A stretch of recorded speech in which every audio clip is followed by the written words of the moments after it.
Welcome, and thank you for joining us today. This brief video introduces you to your Medicare coverage options. We explain how Medicare works and the different ways you can get Medicare coverage. First, let's go over the basics of Medicare. Medicare is the federal government's health insurance program for most people age 65 and over, and some people under age 65 who qualify because of disabilities or health conditions. Medicare coverage is divided into 4 parts, labeled A through D. Medicare Part A covers care in a hospital or skilled nursing facility, as well as hospice and home health care.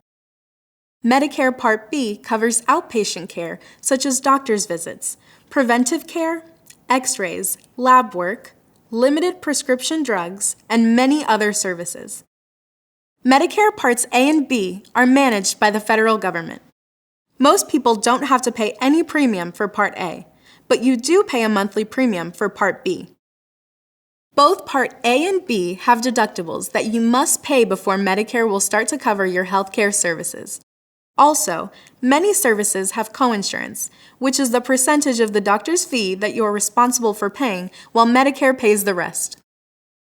Some people choose to buy a supplemental plan from a private insurance company to help pay for the coinsurance and deductibles of Medicare Parts A and B.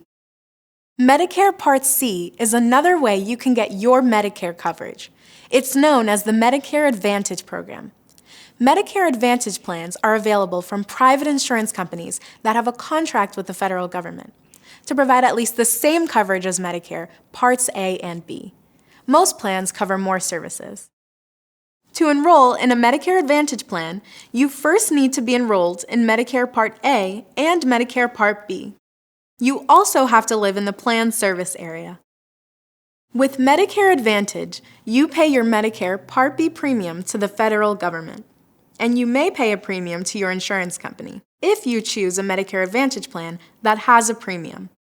The federal government pays the rest of your healthcare benefit costs to the private insurance company, and the insurance company provides your benefits. The federal government reviews the benefits and premiums and must approve the insurance company's contract each year.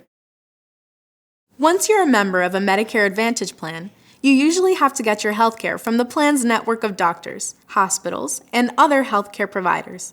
Some plans allow you to go to non-network healthcare providers, usually at higher costs than within the network. So far, we've talked about the parts of Medicare that provide your medical benefits. There is one more part of Medicare, Part D, which covers prescription drugs not included under Part B. Medicare Part D coverage is available from private insurance companies, either as a standalone plan or as part of a Medicare Advantage plan. Having Medicare Part D coverage is optional, but you should know that you may have to pay the federal government a penalty if you don't enroll in a Part D plan as soon as you are eligible. You can avoid the penalty if you already have prescription drug coverage at least as good as Medicare Part D through another health plan, such as an employer or union retiree plan, the Veterans Administration, or TRICARE. If you do have other prescription drug coverage, your insurer will let you know if it is at least as good as Medicare Part D. Whether you have a standalone Medicare prescription drug plan or you get your Part D coverage as part of a Medicare Advantage plan, it works the same way. Your plan has a list of covered drugs called a formulary. The covered drugs are divided into tiers, and you pay the same copay or coinsurance for all the drugs in each tier.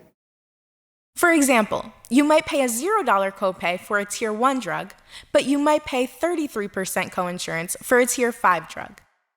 Medicare Part D has different benefit stages.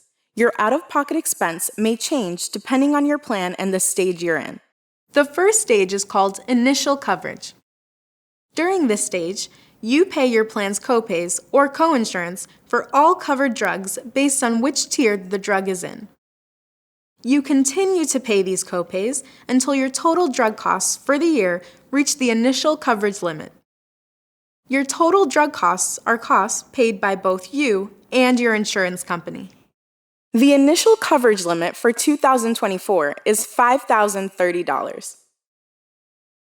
Once you reach the initial coverage limit, the next stage is the coverage gap, often called the donut hole. Many plans do not cover prescription drugs in the coverage gap. However, you pay discounted prices on both brand name and generic drugs. You pay 25% of the plan's costs for brand name and generic drugs. Some plans do offer drug coverage during the coverage gap, so make sure you check your plan's coverage details. The coverage gap limit is $8,000 in 2024. If your drug costs reach $8,000, your health plan pays any remaining costs, which means you would pay $0 for the rest of the year. This is a change from previous years, when you would have been responsible for 5% of what was known as catastrophic coverage. Well, that just about covers the A, B, C, and D of Medicare. No matter what your unique needs are, we hope you'll consider choosing Blue Cross and Blue Shield of Rhode Island for your Medicare coverage.